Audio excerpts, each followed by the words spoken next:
오늘 성령과 선교라는 주제로 오늘 함께 공부하도록 하겠습니다. 자, 우리 2절 말씀을 먼저 한번 보겠습니다. 2절 말씀을 먼저 같이 한번 천천히 읽어볼까요? 시작. 주를 섬겨 금식할 때에 성령이 이르시되 내가 불러 시키는 일을 위하여 바나바와 사울을 따로 세우라 하시니. 아멘. 자, 지금 2절에 보니까 바나바와 사울을 누가 세워서 보냈습니까? 말씀 보니까 누가 세워서 보냈다고 되어 있습니까? 성령께서 그렇게 하셨다고 되어 있어요. 그죠? 그러니까 바나바와 사울을 선교사를 파송을 하는데 그 파송을 했던 주체가 뭐냐면 성령 하나님이시에요. 자, 그래서 성령께서 보내셨습니다. 선교는 성령께서 하셨는데, 자, 14장 27절 한번 찾아보세요. 14장 27절. 자, 한번 읽어보실까요? 시작. 그들이 이르러 교회를 모아 하나님이 함께 행하신 모든 일과 이방인들에게 믿음의 문을 여신 것을 보고하고. 자, 27절 끝에 보니까 이들이 돌아와서 보고했습니다. 그죠? 어떤 내용을 보고했다고 되어 있습니까? 자, 다시 자세히 보세요. 어떤 내용을 보고했습니까? 하나님이 함께 행하신 모든 일과 그 다음에 이방인들에게 믿음의 문을 열어주신 것. 자, 그러니까 이방인에게 믿음의 문을 열어주신 것은 누가 열어주신 거예요? 하나님이. 또 하나님이 바나바와 사울과 뭐 하셨다고 되어 있어요? 함께 하셨다고 되어 있잖아요. 그러니까 성령 하나님은 바울과 바나바를 보내놓고 너가 알아서 해라 그러신 분이 아니라는 얘기인 거예요. 그래서 오늘 27절 말씀대로 보내신 걸로 끝난 것이 아니라 보내신 하나님이 바울과 바나바가 가는 곳마다 함께 행하셨다고 되어 있어요. 그리고 이방인들에게 믿음의 문도 여는 것도 바나바, 바울이 노력했고 수고했지만 결과적으로 누가 하신 것이다? 하나님이 하신 것이다. 그러니까 여러분, 우리 성령 하나님은 우리를 보내놓고 끝나시는 분이 아니고 끝까지 함께 하십니다. 그래서 보고하도록 하시는 거예요. 열매를 거두도록 하는 거예요. 그래서 오늘 우리가 예수 믿은 것도 누구 때문에 예수 믿게 된 겁니까? 우리 하나님 은혜인 거예요. 불러주셔서 그런 거예요. 그러면 믿게 해놓고 그 다음에 너희는 알아서 살아라가 아니라 우리가 천국 갈 때까지 누가 함께 하십니까? 하나님 함께 하시고 도와주시고 끝까지 동행하실 줄 믿습니다. 그래서 여러분, 이 말씀을 우리가 붙잡을 때에 이 땅에서 선교적 삶을 살 수가 있어요. 원래 우리 하나님의 백성들은 다 선교사입니다. 저기 태국 가 있는 이영진 선교사만 선교사가 아니고 우리 모두가 선교사예요. 이 땅에서 복음 전하고 사는 사람들이란 말이에요. 그러니까 오늘 여러분 선교 사명 한 사람이라도 더 건져서 구원해야죠. 아멘. 그 사명 우리가 받았어요. 그렇기 때문에 오늘 이 여정을 함께 보도록 하겠습니다. 자, 그러면 크게 세 가지로 볼 건데 첫 번째, 자, 우리 13장 1절을 보십시다. 다시 돌아가 보면 13장 1절. 자, 1절에 보니까 교회 이름이 나와요. 어떤 교회가 나옵니까? 안디옥 교회. 그러니까 교회 실명이 이제 나오는데 안디옥 교회에서 파송을 했는데, 여러분 안디옥 교회는요, 안디옥이라는 지역의 이름이 두 군데가 있어요. 지도를 한번 보시면 좋겠네요. 자, 눈을 크게 뜨셔야 돼요. 보이십니까? 예, 동그라미가 두 개 있는데, 자, 빨간 동그라미가 되어 있는 부분이 저기가 바로 시리아 지역에 있는 지도에는 수리아로 되어 있는데 시리아 지역에 있는 안디옥입니다. 그러니까 지금 오늘 본문의 배경은 바로 여기 시리아 지역에 있는 안디옥이에요. 그런데 그 위로 올라가 보면 터키 지역에 또 안디옥이 있어요. 그죠? 거기는 지역이 비시디아라고 되어 있는데 비시디아 지역에 있는 지명의 이름이 안디옥이라고 되어 있어요. 그래서 안디옥이 두 군데가 있습니다. 그래서 우리가 좀 헷갈리기 쉬운데 여러분 그리스도인이라고 처음으로 불려진 지역이 안디옥이거든요. 그 안디옥이 바로 수리아에 있는 시리아에 있는 지금 이제 13장에서 나온 안디옥 바로 그 교회인 거예요.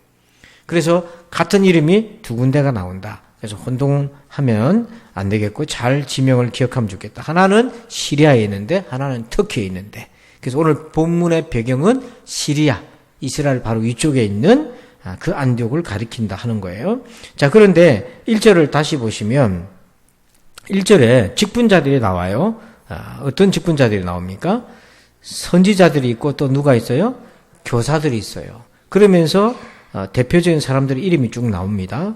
자, 이런 걸 볼 때에 이미 안디옥 교회는 규모가 있는 교회라는 거야. 조직력도 갖추고 있다는 거죠. 그러니까 이 안디옥 교회는 이방 선교의 기지가 된다. 왜냐하면 이 안디옥 교회라는 위치 자체가 이스라엘을 벗어난 지역에 있단 말이야. 이방 지역에 있고 그래서 터키와 이스라엘 사이에 끼어 있는 지역이기 때문에 이방인 선교의 기지가 되더라 하는 겁니다. 자, 그런데 2절 보십시다. 2절을 보면 주를 섬겨 금식할 때에 그다음 뭐라고 나옵니까? 성령이 이르시되 이렇게 시작하죠. 그래서 그 안디옥 교회가 선교한 걸로 보이는데 실제로는 성령께서 시작을 하셨다는 거예요. 그러면서 뭐라고 얘기하십니까? 내가 불러 시키는 일을 위하여 바나바와 사울을 따로 세워라. 자, 그럼 여기서 성령께서 내가 불러 시키는 일, 이 일이 무슨 일이겠습니까? 이게 바로 선교라고 하는 거예요.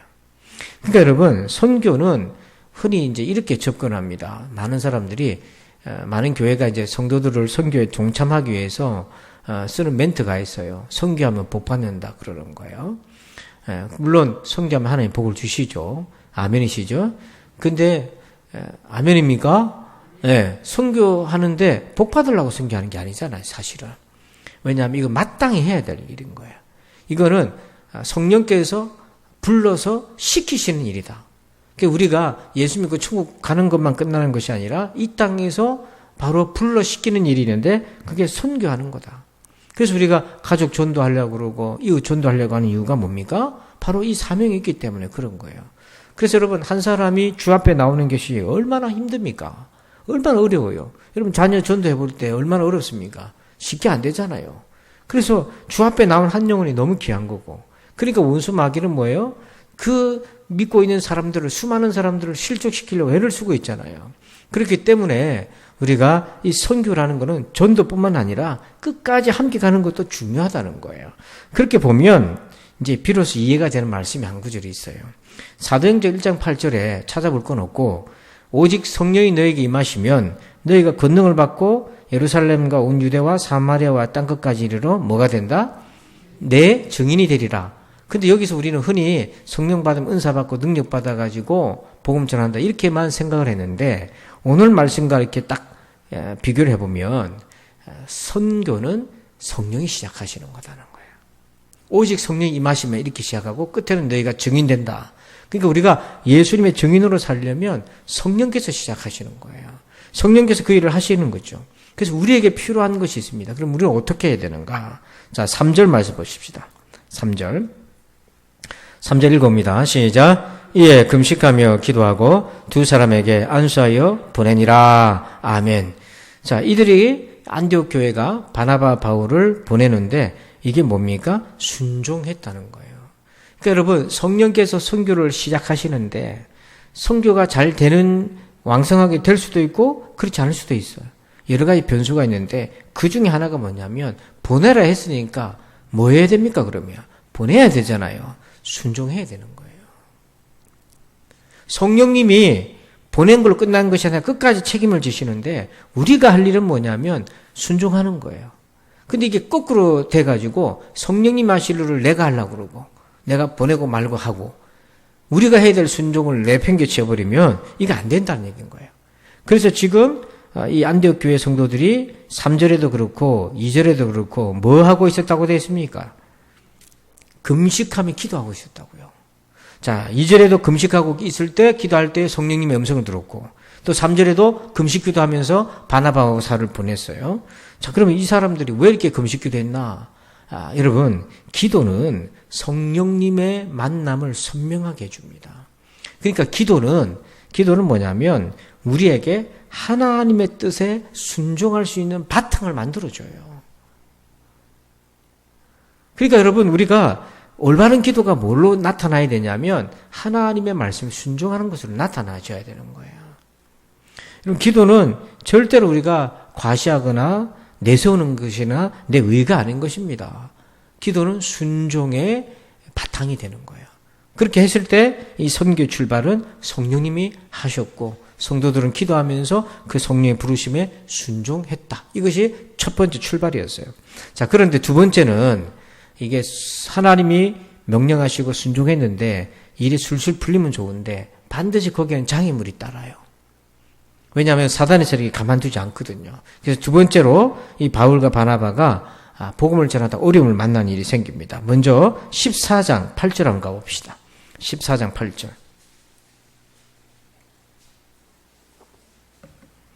14장 8절. 읽어봅니다. 시작. 루스드라에 발을 쓰지 못하는 한 사람이 앉아 있는데 나면서 걷지 못하게 되어 걸어본 적이 없는 자라. 아멘. 자, 8절에 지명이 나와죠. 어느 지명입니까? 루스드라. 루스드라는요, 지도를 앞에 보시면 지도에 그 터키에 있는 안디옥이 있죠. 그 부근에 있는 또 도시입니다. 그 비슷한 도시인데 여기 보니까 남에서부터 걷지 못했던 장애인이 있었던 거예요. 자, 그런데 이 장애인이 있었는데 이 장애인을 바울과 바나바가 가면서 이를 걷게 합니다. 자, 9절 말씀 한번 볼까요? 9절 제가 읽습니다. 바울이 말하는 것을 듣거늘, 말하는 것 무슨 말이겠어요? 복음이잖아요. 바울이 말하는 것을 듣거늘 바울이 주목하여, 그 다음 읽어볼까요? 시작.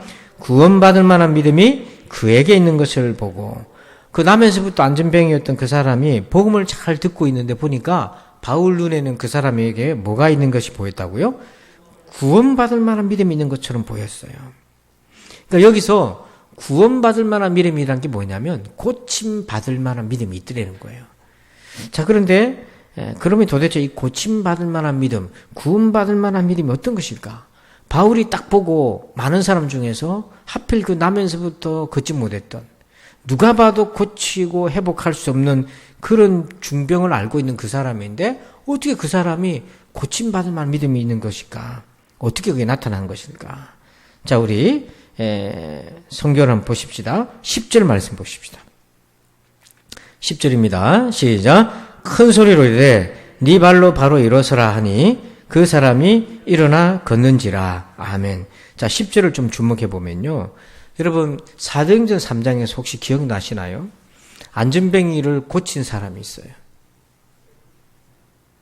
예? 자, 베드로와 요한이 성전 미문으로 들어가다가 성전 미문에서 안전뱅이가 있어요. 날 때부터 걷지 못했던 사람이 구걸하고 있었어요. 그때 베드로가 요한이 보면서 뭐라고 얘기합니까? 은과 금은 내게 없거니와 내게 있는 예수 그리스도의 이름으로 명하노니 일어나 걸으라 하고 선포하고 또 손을 잡고 일으키니까 발에 막 힘이 들어가서 발목에 힘이 들어가서 걷게 됐던 사건이 있잖아요. 그 사건과 이걸 비교해 보시면 돼요. 자, 이때는 이방 지역인데 10절 앞에 보니까 바울이 어떻게 시작을 했다고 되어 있습니까? 큰 소리를 질렀어요. 그러니까 그 주변에 있는 사람들이 다 쳐다볼 거 아닙니까? 우리는 어디 식당에 가서 밥 먹을 때 식기도 할 때도 요즘은 코로나니까 민폐니까 식기도 크게 못하지요. 그냥 우리끼리만 이렇게 사근사근 하는데 근데 이 이방 지역에서 큰 소리로, 그것도 딴 것도 아니고 네 발로 바로 일어서라. 베드로와 요한은 손을 내밀었다고 되어 있지만은 바울은 손 내민 게 아니라 그냥 말씀으로 말로 한 거예요. 네 발로 바로 일어서라 하고 명령을 했어요. 오직 말씀으로만 했습니다. 자, 그런데 여기서 이 사람이 구원받을 만한 믿음이 어디서 나타났나? 자, 10절 중간부터 보시면 네 발로 바로 일어서라 했어요. 그랬더니 그 사람이 어떻게 했다고 되어 있습니까? 일어났다는 거예요. 나한테 왜 이러십니까? 이런 말, 부담 주는 말 하지 마세요. 그게 아니고 그 명령이 떨어지자 한 번도 걸어볼 생각도 안 했던 사람인데 자기가 일어난 거예요. 바로 그 일어나는 가정에서 바울이 뭐냐면 그 사람에게 구원받을 만한 믿음이 있는 걸 본 거예요. 왜? 내가 명령했을 때 저가 일어날 것이라는 것이 바울의 영적 직관에 의해서 그게 보여졌다는 거예요. 그거는 하나님과 바울과 그 사람만 알고 있는 거죠. 자, 그런데 여기서 한 가지 주목할 거는 10절을 보면 바울이 어떻게 명령했다고 되어 있습니까? 예? 네 발로 바로 일어서라. 거기에 예수님의 이름이 들어갔어요, 안 들어갔어요? 자, 우리 사도행전 3장 6절 한번 찾아보세요. 3장 6절 본문 접어놓고 3장 6절 한번 보세요. 그때 베드로는 어떻게 했습니까?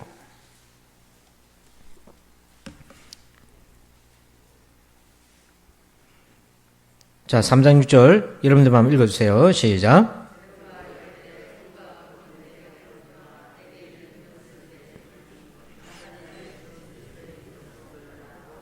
자, 이때는 베드로는 어떻게 기도했습니까? 명령했습니까? 나사렛 예수 그리스도의 이름으로 일어나 걸어라. 근데 바울은 14장에서는 그런 말 내용이 없고 그냥 큰 소리로 일어나 걸어라 그렇게 얘기했어요. 그럼 바울은 예수님 이름 얘기 안 하고 그냥 자기 이름으로 고쳤나? 우리가 이렇게 생각할 수 있는데, 자, 여러분, 이것이 생략되었다, 압축되었다 이렇게 이해하시면 돼요. 축약되었다 이렇게 이해하시면 돼요. 왜 그런가? 자, 사도행전 16장 18절 보세요. 16장 18절. 자, 거기에 두아디라시에서 바울이 복음을 전하는데 귀신 들린 요정 하나가 계속 괴롭힌 거예요. 그때 이제 바울이 어떻게 귀신을 쫓아냈는지, 자, 우리 16장 18절 읽어봅시다. 시작. 이같이 여러 날을 하는지라 바울이 심히 괴로워하여 돌이켜 그 귀신에게 이르되 예수 그리스도의 이름으로 내가 네게 명하노니 그에게서 나오라 하니 귀신이 즉시 나오니라. 아멘. 이때 바울이 어떻게 기도했죠? 베드로랑 똑같이 기도한 거예요. 그러니까 오늘 14장에서 큰 소리로 일어나 걸어라 했을 때에, 바로 일어서라 했을 때 그 큰 소리 안에는 사실은 뭐냐면 예수 그리스도의 이름이 들어갔다고 우리가 생각하는 것이 보편적이라는 거예요. 또 설령 그렇지 않다 하더라도 바울이 무시한 것이 아니라 그렇게 공통적으로 때로는 큰 소리로 얘기하지만 예수 그리스도의 이름으로 기도한 것으로 볼 수 있다는 얘기인 거죠. 자, 그런데 중요한 것은 이 사람 일어나 걸었잖아요. 그러면 그 동네에 어떤 일이 생겼을까요? 자, 우리 그 루스드라는 지역의 지도를 한번, 사진 한번 볼까요? 사진 한번 보시면, 지금 현재의 모습이, 터키의 마을의 모습이 바로 저기입니다. 저희가 디모데 고향이기도 한데요. 여러분 눈에 볼 때 어떻게 크게 보입니까? 아니면 조그만 도시로 보입니까? 그렇게 큰 도시처럼 보이질 않아요. 여러분 사도행전 3장에서 베드로와 요한이 성전 미문에 있는 안전뱅이를 일으켰잖아요. 그래갖고 예루살렘에 난리가 났잖아요. 그것에 비교해 보면 이 이방 지역에서 날 때부터 안전병이었던 사람, 동네 사람 다 아는데 그 사람 일어나 걷게 됐을 때 그 좁은 동네 안에서 어떤 일이 일어났겠어요? 그 파급 효과라는 것은 말할 수 없이 큰 거예요. 동네가 발칵 뒤집힌 거예요. 자, 이제 복음이 전해질 수 있는 아주 중요한 문이 열린 거예요. 자, 이방인에게 문을 여신 성령님께서 이렇게 열어주신 거예요. 그러니까 바울이 고친 것처럼 돼 있지만은 누가 고친 것입니까? 성령님이 고친 거예요. 바울이 문을 연 것이 아니라 누가 문을 연 거죠? 성령님이 문을 열은 거예요. 성령께서 바울을 쓰신 거예요. 바울은 순종한 거예요. 여러분, 우리도 바울처럼 순종하시길 바랍니다. 우리처럼 바울처럼 우리도 문을 여는 도구가 되길 바랍니다. 여러분, 복음의 문을 여는 도구가 되길 바랍니다. 문을 닫는 사람 되지 마시길 바랍니다. 열어야 되는 거잖아요. 그런데 마귀가 이제 여기서 공격을 합니다. 선교지에게는요, 치열한 영적 싸움이 있어요. 그래서 선교사들이 안식년, 보통 5년이 지나고 안식년을 하거든요. 들어오면 열에 7, 8은 다 지쳐서 들어옵니다. 이게 이제 5년에 한 번 안식년이 이게 한 텀이라고 그래요. 그 다음에 또 쉬었다가 1년 쉬었다가 나가잖아요. 두 번째 텀, 세 번째 텀인데, 한 번 왔다가 나갈 때, 두 번째 나갈 때 탈락하는 분들도 많아요. 탈진이 생기는 거예요. 그 생각해 보세요. 말도 안 통하는 사람들이고, 문화도 다른데, 말 통하는 한국 사람들한테 복음 전하는 것도 힘들어 죽겠는데, 말도 안 통하는 사람한테 그걸 전하는 얼마나 힘들겠어요. 모든 게 부족하고 열악한데. 그래서 본국에서는 어떤 결과를 보여달라고 하지요. 막 짜치잖아요. 근데 특히 이슬람권에 가면요, 10년에도 한 사람 전도하기도 어려운 거예요. 그럼 사람들이 도대체 가서 10년 동안 뭐 했노? 이렇게 물어보면 선교사들 할 말이 없는 거예요. 기도하고 발버둥 치는데도 참 어려운 거예요. 그래서 선교사들이 이제 나중에 그런 생각을 하죠. 아유, 참 말통하는 데 가서 좀 사회 가면 잘 되겠다. 그래가지고 한국에 와서 말통하는 사람들하고 만났는데 처음엔 좋다고 했는데 말통하면 말통하는 대로 어렵다. 이렇게. 예? 통하는 사람이 더 어렵다. 그러니까 영적 그 공격이 굉장히 심한 거예요. 자, 그래서 문이 열렸는데 어떻게 사탄이 공격이 시작되는지 한번 봅시다. 11절, 14장 11절 보세요. 14장 11절. 자, 한번 읽어봅니다. 시작. 무리가 바울이 한 일을 보고 루가오니아 방언으로 소리질러 이르되 신들이 사람의 형상으로 우리 가운데 내려오셨다 하여. 자, 무리가 이 안전병이가 고쳐진 사건을 보면서 루가오니아 방언이라고 되어 있죠. 루가오니아는 루스드라라는 도시의 바로 근처에 있는 마을입니다. 도시인데 그 지역의 방언이에요. 이거는 그 지역의 언어란 거죠. 그 언어로 무슨 얘기를 하냐면 신들이 사람의 형상으로 나타났다. 자, 여기서 이게 왜 문제가 되냐면 지금 성령의 역사, 복음의 역사로 안전병이가 고쳐진 사건을 이방의 우상의 종교의 세계관으로 덮어버리는 거예요. 그러니까 이게 하나님의 역사가 아니고 자기들이 믿는 신들의 역사로 덮어버리는 거예요. 자, 그럼 여기서 신들의 사람의 형상으로 우리 가운데 나타났다.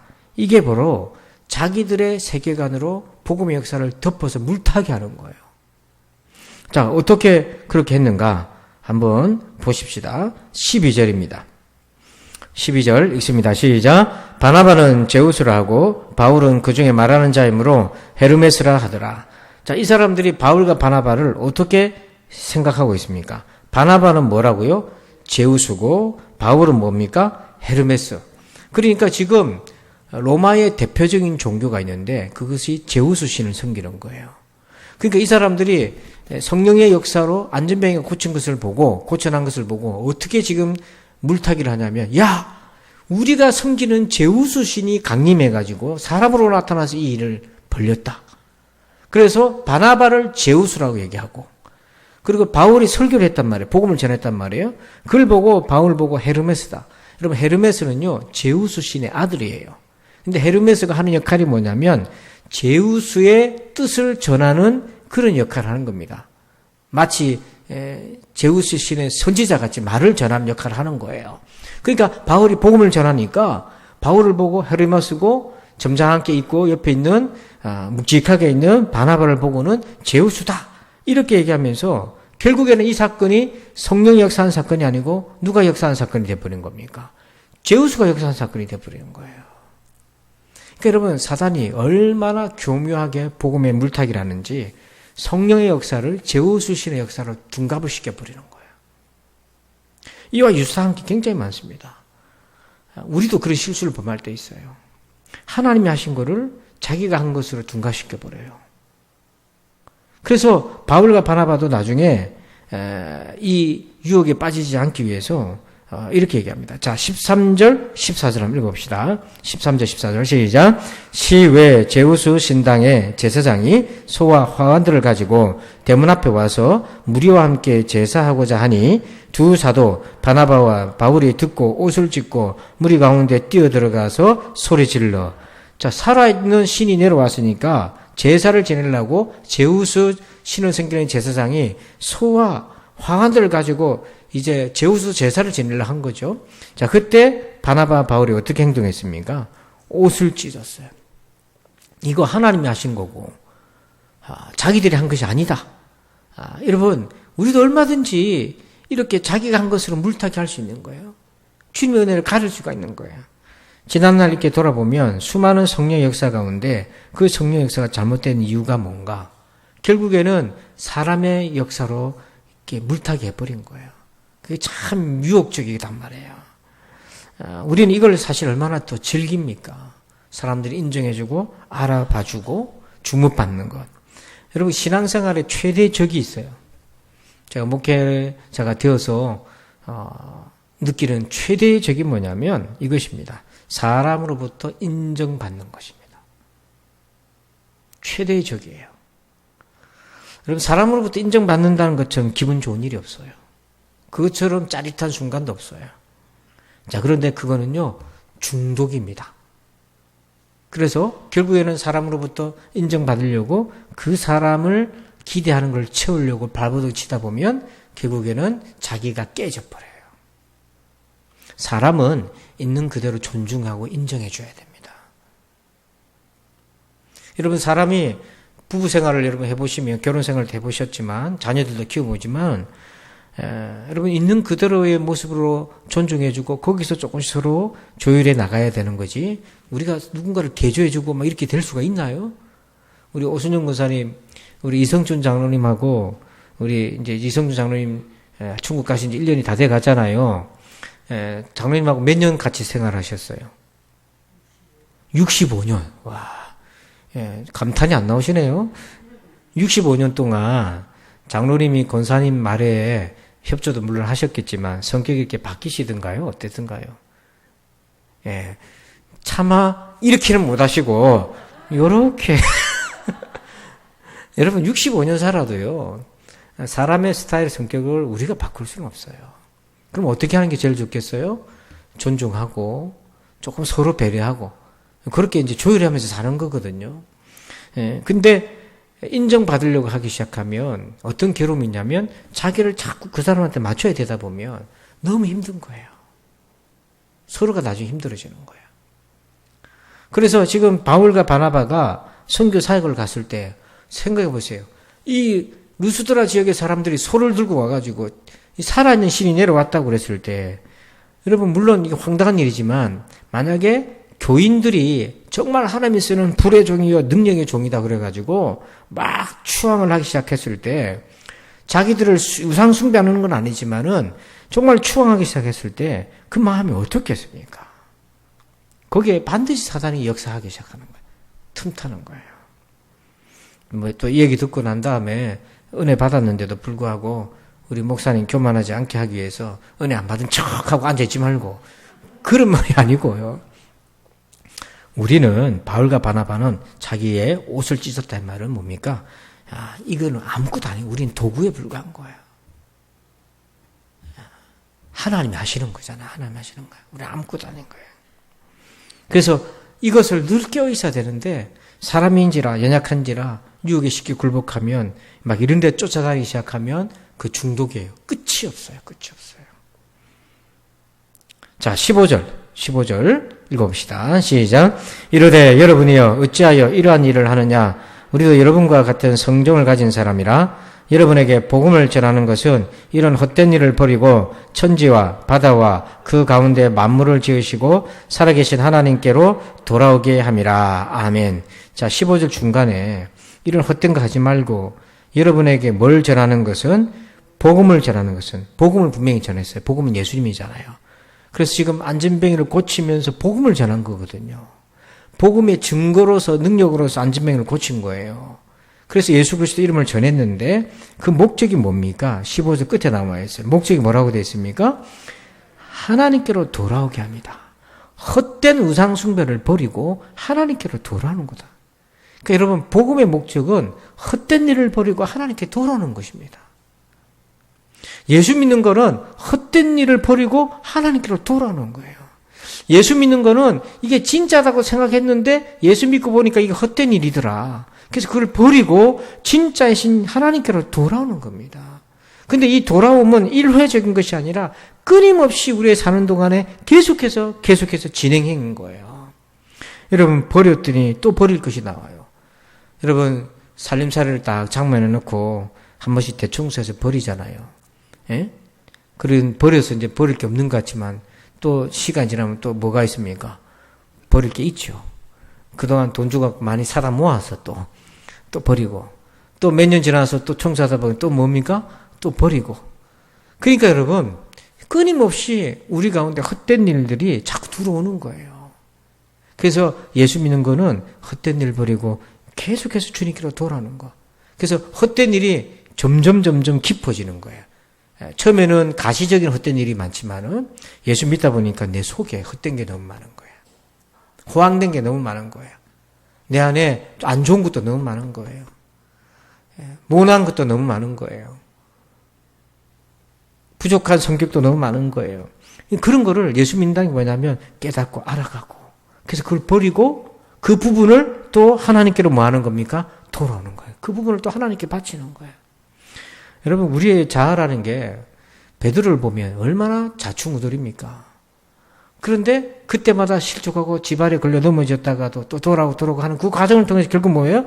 헛된 걸 버리고 죽기로 돌아오는 걸 계속 훈련하잖아요. 그래서 나중에는 자기 생명까지도 주를 위해 바칠 수 있는 그 믿음의 도량까지 가게 되는 거예요. 그게 신앙생활의 기나긴 여정이라는 거예요. 그래서 여러분 오늘 우리가 헛된 일에 또 집중했다면 그거 버리고 예수님께로 주님께로 더 가까이 나옵시다. 자, 우리 16절 읽어봅니다. 16절 시작. 하나님이 지나간 세대에는 모든 민족으로 자기들의 길들을 가게 방임하셨으나, 자, 거기 16절 끝에 보면 방임이라고 주목하세요. 지난 세월은 하나님이 방임하셨다. 내버려 뒀다는 거예요. 로마서 1장 24절에 자기들의 상실한 마음대로, 하나님 두기 싫어하는 마음대로 내버려 둔 거예요. 근데 이제 때가 되어서 하나님이 복음을 전해서 돌아오게 하신 거죠. 그래서 여러분, 그 16절 방임이라는 단어 앞에 어떤 길이라고 되어 있습니까? 자기들의 길이라고 되어 있잖아요. 자기들의 길들.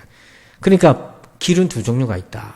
하나님께로 돌아오는 길이 있고 자기들의 길이 있다. 그러니까 여러분, 예수 믿었는데도 자꾸 자기 길로 가는 사람이 많더라. 여러분, 예수 믿는다는 것은 우리의 길이 하나님이 인도하시는 그 길로 가는 거죠. 하나님께로 돌아오는 길이에요. 그런데 이제는 자기들로 가는 거 이제 안 된다. 하나님께로 돌아와야 된다. 자, 그래서 그러면 하나님이 어떻게 자기를 나타내셨나? 자, 17절 한번 읽어봅시다. 이방인들 눈높이에 맞춰서 전합니다. 시작. 그러나 자기를 증언하지 아니한 것이 아니니 곧 여러분에게 하늘로부터 비를 내리시며 결실기를 주시는 선한 일을 하사 음식과 기쁨으로 여러분의 마음에 만족하게 하셨느니라 하고. 아멘. 자, 17절에 이 사람들이 알아듣도록 바울이 얘기했습니다.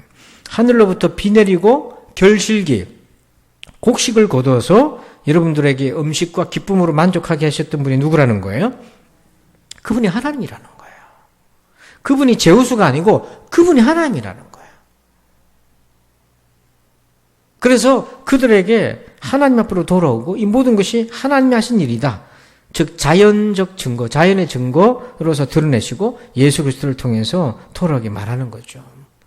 자, 이렇게 안전뱅이가 고침받음으로써 복음의 문이 열려서 바울이 복음을 전했는데 사탄은 어떻게 하냐면 바로 그들의 세계관, 제우스 신을 섬기는 그런 그들의 토착 세계관으로 이 복음의 역사를 확 덮어버려서 물타기를 한 거예요. 갑자기 분위기가 완전히 어수선해지기 시작했어요. 근데 이때 사단이 틈을 탔어요. 자, 우리 19절 한번 보십시다. 19절 읽어봅니다. 시작. 유대인들이 안디옥과 이고니온에서 와서 무리를 충동하니 그들이 돌로 바울을 쳐서 죽은 줄로 알고 시외로 끌어내치니라. 아멘. 자, 19절 앞에 보니까 유대인들이 어디서부터 왔다고 되어 있습니까? 안디옥과 이고니온에서 왔어요. 거기서부터 쫓아와가지고 이 무리를 어떻게 합니까? 이 무리는 어떤 무리입니까? 조금 전까지만 해도 제우스요 헤르메스라고 해서 제사 지내려고 하고 바울과 바나바를 막 높였던 사람들이잖아요. 근데 사단의 세력은 무리를 뭐 한다고 됐습니까? 충동하는 거예요. 격동을 시키는 거예요. 여기 충동은 뭐냐면 화나게 만들고 분노하게 만드는 거예요. 그래서 그들이 그렇게 바나바와 바울을 제우스요 헤르메스라고 추앙을 했던 그들이 바울을 어떻게 하려고 되어 있습니까? 돌로 쳐서 죽이려고 한 거죠. 노골적인 사단에 박힌 거예요. 그러니까 사람이 너무 간사하잖아요. 조금 전까지만 해도 제우스요 헤르메스요 하고 막 소까지 끌고 와가지고 화환까지 가져와서 바울과 바나바를 막 대접하고 높이려 했던 이 사람들이 딱 방해하는 유대인들의 충동에 돌변해서 돌을 들기 시작하는 거예요. 꽃 대신에 돌을 들고는 바울을 쳐서 죽은 줄로 알았단 말은 뭐냐면 바울이 거의 반 죽었다는 거예요. 그래서 시외로 끌고 갖다 버렸다. 그러니까 여러분 참 덧없어요. 참 덧없는 거예요. 여러분 사람이 참 이렇게 간사한 거예요. 저도 이렇게 가만히 보면 참 간사해요. 참 간사하다. 우리가 정말 이럴 수밖에 없는 그런 연약한 존재다. 근데 여기서 묘한 역설이 하나 있어요. 여러분 지금 바울이 돌에 맞아서 거의 죽어서 버림받잖아요. 그 전에 돌에 맞을 때 바울이 본능적으로 생각한 것이 있을 거예요. 그가 돌을 들었던 순간이 있었잖아요. 그도 돌을 들고 죽였습니다. 누구를 죽였습니까? 스테판을 죽였어요. 그가 그 돌을 던져서 스테판을 죽였는데 바로 지금은 그 돌이 자기를 향해 날아오죠. 그 어떤 마음이었을까요? 비로소 그 돌을 맞는 그 순간에 스테판의 그 믿음을 바울이 이해하지 않았겠는가 하는 거죠. 그래서 날아오는 이 돌조차도 바울에게서는 우연이 아니라는 거예요. 그 날아오는 돌을 통해서도 바울이 더 성숙해지고 깊어지고 이해하게 되는 거예요.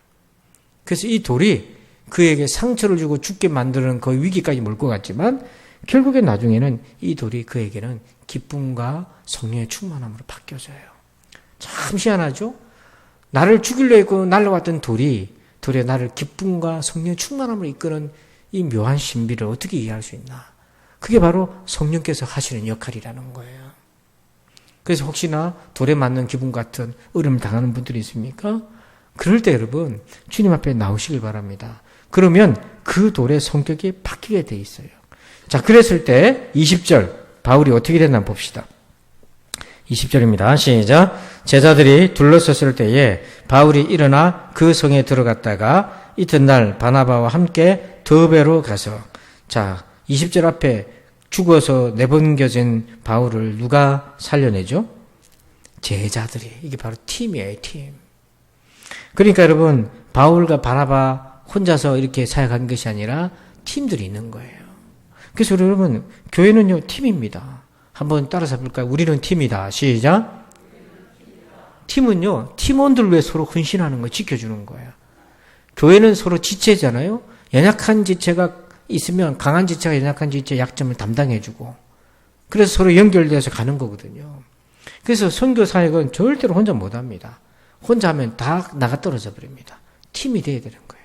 그래서 팀원 중에 한 사람이 공격을 받으면 팀 전체 공격받는 것으로 간주하고 같이 공동 대응을 하는 거예요. 그래서 이걸 알기 때문에 사단이 어떻게 합니까? 팀을 깨려고 하는 거예요. 그 분열을 일으키는 거예요. 그러면 교회의 능력은 급감해버립니다. 그래서 교회가 세워진 게 얼마나 힘듭니까? 얼마 전에 세종시에 있는 목사님 한 분이 전화가 오셨더라고요.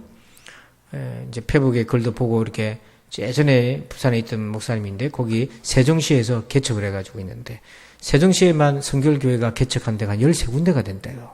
굉장히 많아요. 그런데 한 군데도 자기 건물이 없대요. 다 상가에 세더래요. 그만큼 어려운 거예요. 그 목사님도 힘을 내서 교회를 한번 자기 건물을 만들어 보려고 했는데 딱 코로나가 오는 바람에 어렵더라는 거예요.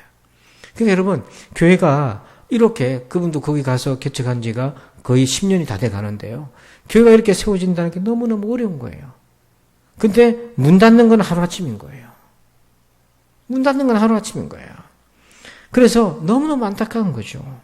그러니까 여러분, 팀이라는 건 교회는 뭐냐면 문제가 생기면 같이 대응을 하고 같이 돕고 그렇게 이겨나갈 때에 점점 강해져가는, 그래서 이 땅의 선교의 기지가 된다. 그래서 여러분, 우리 앞뒤 좌우를 보면서 자, 우리는 팀이다. 인사합시다. 시작. 우리는 팀이다. 아멘. 우리는 팀입니다. 아멘. 자, 그래서 이렇게 두 번째 사단의 영적 공격이 이렇게 물타기와 노골적 핍박으로 왔고요. 자, 그 결과가 어떻게 됐나? 세 번째 봅시다. 끝으로. 자, 21절 한번 보십니다. 21절 읽어봅시다. 시작. 복음을 그 성에서 전하여 많은 사람을 제자로 삼고 루스드라와 이고니온과 안디옥으로 돌아가서, 자, 21절 끝에 보니까 자기를 그렇게 돌에 때려서 죽였던 그 루스드라로 또 이고니온과 안디옥, 유대인들이 여기까지 와가지고 거기서부터 온 유대인들이 충동했는데 그 도시로 어떻게 했다고 되어 있습니까? 다시 돌아갔어요. 자기를 죽이려고 했던 그 도시로 다시 돌아갔어요. 아유, 어떻게 이게 가능하죠? 근데 거기 보니까 핍박을 받아도 굴복하지 않고 거기서 21절을 보니까 많은 사람을 뭐로 삼았다고 되어 있습니까? 제자로 삼았어요. 거기에 유명한 제자가 한 사람이 있습니다. 자, 16장 1절 한번 찾아보세요. 16장 1절. 자, 16장 1절 읽어봅시다. 1절, 2절 시작. 바울이 더베와 루스드라에도 이름에 거기 디모데라는 제자가 있으니 그 어머니는 믿는 유대 여자요 아버지는 헬라인이라 디모데는 루스드라와 이고니온에 있는 형제들에게 칭찬받는 자니. 거기에 누가 있었어요? 디모데. 그렇게 돌로 때려 죽이고 바울을 쫓아보내고 했던, 열매가 없을 것처럼 보였던 그 루스드라에 바로 디모데를 건져낸 거죠. 그래서 그 디모데가 바울의 아들처럼 수제자가 되어서 또 선교사로서 일목을 감당하는 거예요. 그러니까 하나님은 이렇게 영혼을 구원져서 쓰시고 계시다는 거죠. 그래서 성도 여러분, 오늘 이 선교의 사역을 시작하신 분이 성령님이에요. 성령께서 따로 세워라 바울과 바나바를 그렇게 보내셨고 14장 27절 제일 끝에 가서 이들이 돌아와서 마침 안디옥 교회에 보고합니다. 그때 보고 내용이 뭐냐면 하나님 우리와 함께 행하신 모든 일과 그리고 이방에게 복음의 문을 열어주신 이 모든 것을 풍성하게 보고를 하죠. 그래서 안디옥 교회는 더 선교의 기지로서 그 사명을 감당하게 되는 거예요. 바로 그 사이에 뭐가 있었나? 바로 순종이 있었더라. 그래서 여러분, 우리 부산정교회도 13장의 1절에서 성령이 시작하시고 14장 끝에서 주님의 역사하심을 보고할 수 있는 교회가 되길 바랍니다. 그러려면 그 사이에 우리가 뭐 해야 되겠죠? 순종해야 된다. 이렇게 우리의 교회도 앞으로 흘러가고 여러분 가정도 그렇게 되기를 주의 이름으로 축원합니다. 아버지 하나님